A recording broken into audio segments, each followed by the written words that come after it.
What's going on, everybody? I'm kind of not in the best mood right now. I have been seeing a lot of these videos on YouTube of people, I don't want to say, they refer to it as restoring cards, which I guess is fine. I'm all for doing whatever you want to do with your cards. I just think that there's some weird stuff going on with that currently in the whole Pokemon card community, where people will be posting videos of themselves restoring cards where they flatten out dents, clean it up, which I'm fairly certain is all well and good with the grading companies. But then they will polish it off with something called Kurt's Card Cream, which isn't okay with PSA because they've deactivated several cards that have been, manipulated in this way.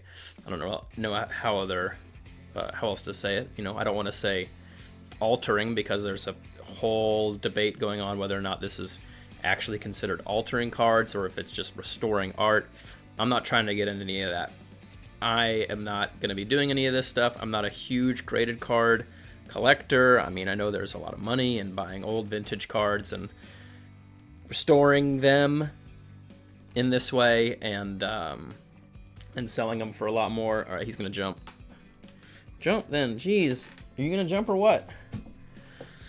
He jumped up on my shoulder, so I was like, I'll just record the intro to this with him up there. Whatever. Obviously, there's a lot of money. You buy a $2,000 BGS 7.5 card of like a old rare Charizard.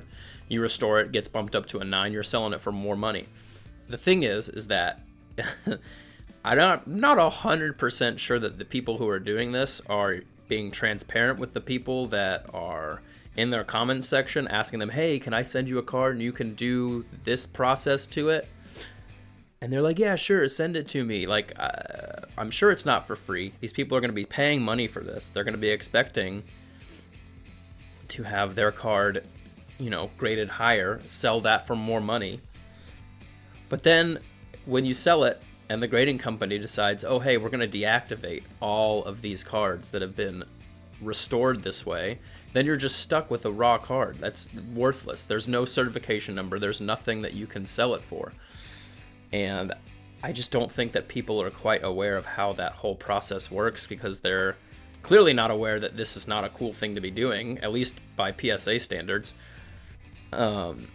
And like I said, this isn't my opinion. This is straight up fact. Like, this is something that PSA has sent cards back for, decertified cards for, and that isn't even up for debate. Like, that's just a thing that's happening. So I'm all for whatever you want to do with your cards. Do it. Trade them, burn them, cut them up, restore them, whatever you want to do. Just be aware of, what's going on out there in the world. Like, this isn't some... Basically, if it's too good to be true, it probably is. Like, that's pretty much a rule I live by when trying to collect Pokemon cards, because I've bought plenty of things online that were way underpriced, and I'm like, oh, this is going to be sweet because it's such a good deal, and then it ends up being either fake, damaged, just all sorts of stuff gets opened up when you start using like that mindset of like, oh, this is such a great deal, this has to be great. And I feel like that's what's going to happen with people who are getting into this, expecting to make money off of these cards that are, restored in this way, or however you want to call it. Like I said, I'm fairly certain that you can clean off like a smudge on a card. I don't know what necessarily you need to use that is considered cleaning and not polishing, because I don't think you're allowed to polish anything. I don't think you're allowed to put any sort of coat over the top to improve the image quality of the card without it being decertified. It's all on PSA and all the grading companies' like terms of agreement. If you want to go read that, you can go read it. Rattle Pokemon does a huge deep dive on the specific product, Kurt's Card Care. I'll link that video in the description if you want to watch that. He goes way into it, way further than I can.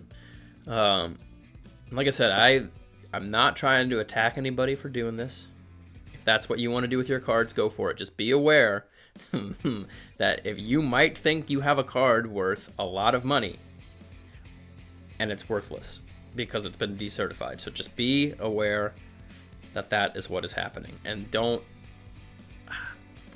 get sucked into it. Like it sounds great on paper, and I'm sure the people that are doing this think that they're doing a good thing, think that they're helping people out, and that's also a fine thing to think. Like, if you think that you're improving the cards this way, then go for it. But the straight up fact is that these cards are being decertified by PSA, and it's going to happen to the other grading card companies once they catch wind of it, because people are literally posting videos of themselves doing this to cards, and it's considered altering cards by PSA standards. So, straight up fact, I'm not going to input my opinion on this.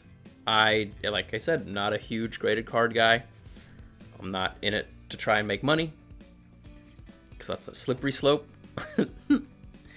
And yeah, anyway. I hope I explained that well enough. Just basically, bottom line is be careful sending stuff to people who do this, because you could be stuck with a whole bunch of useless slabs.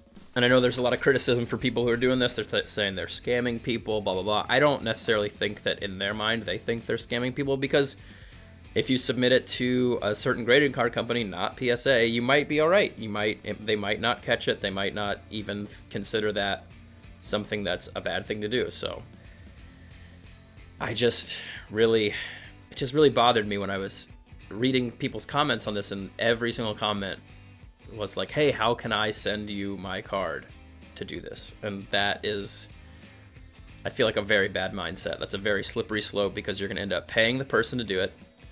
You're going to pay for shipping. You're going to pay for it to be graded. You're going to think you have something that's worth a lot, and then you're going to try and sell it, and it's going to be worthless. Or even worse, you're going to sell it to somebody, and then their card is going to get decertified. Then they're going to come back to you wondering, hey, why did this get decertified? Then you have to explain what you did to the card, or what you made someone else do to the card. And it's just a slippery slope that just needs to be avoided.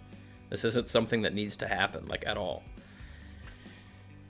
Anyway, I just had that in my mind. Like, ever since I watched a couple of these restoring videos, and they're cool. Don't get me wrong; it's a great idea.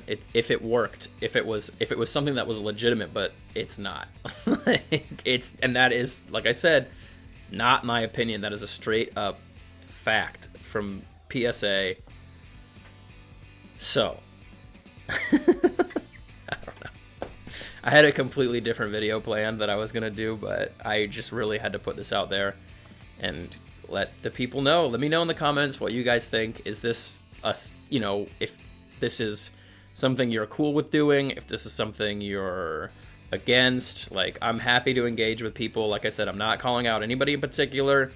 I just am stating what I know to be 100% factual truth. And I'm not really inputting my opinion on this. Like I said, not big on graded cards. Anyway, thank you guys for watching. That's my rant over.